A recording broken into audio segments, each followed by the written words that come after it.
this winter storm is expected to make a big impact on the roadways, especially during the drive tonight and early in the morning tomorrow. UHP says they're ready for it, though. Utah Highway Patrol says with a storm like this, there could be more crashes, so they're making sure to have extra troopers all across the state to clear those roads as quickly as possible. Utah Department of Transportation says they're loading up extra salt, checking their equipment, and working long hours over the next few days. They say they're doing everything they can to keep the roads safe, but they want to remind all of us that we need to do what we can, like slow down and give plenty of cars plenty of distance between them.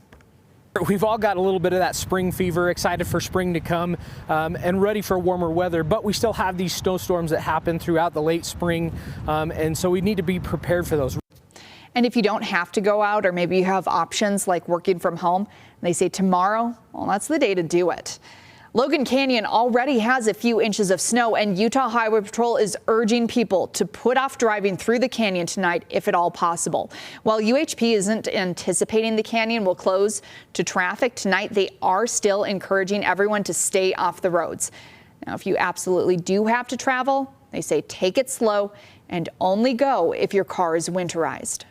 And we'll send somebody out, but don't get outside of your car if you're slid off and get out in traffic.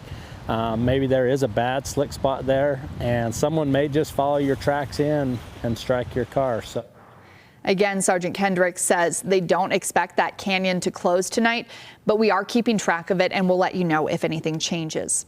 And a little further south here in Salt Lake County, we've got dicey conditions up the Cottonwoods. The traction law went into effect early this morning, but conditions are expected to get even worse. The resorts are expected to measure their snow in feet, and that means canyon closures could be in the cards for the coming hours. If it gets bad enough, resorts may have to keep guests inside their rooms for their own safety because of avalanche dangers.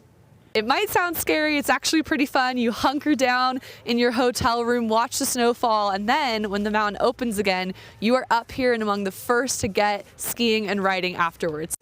Okay, so that's called interlodge, and if it has to continue into the night, straight line travel periods will open up to allow guests to move around and get what they need, like food and other items.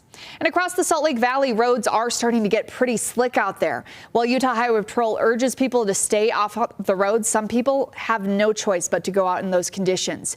With icy roads in the forecast and many making their way home tonight, Utah Department of Public Safety wants to remind people to take it slow on the roads. According to DPS, people driving too fast is the main cause of crashes in winter.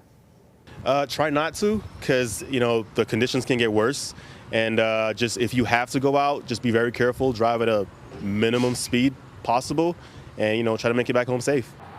DPS also says you need to let snowplows do their job. Don't tailgate or try to pass them. Snowplows go under the speed limit, and DPS suggests staying at least 200 feet away so your car doesn't get damaged and you have plenty of stopping time and space.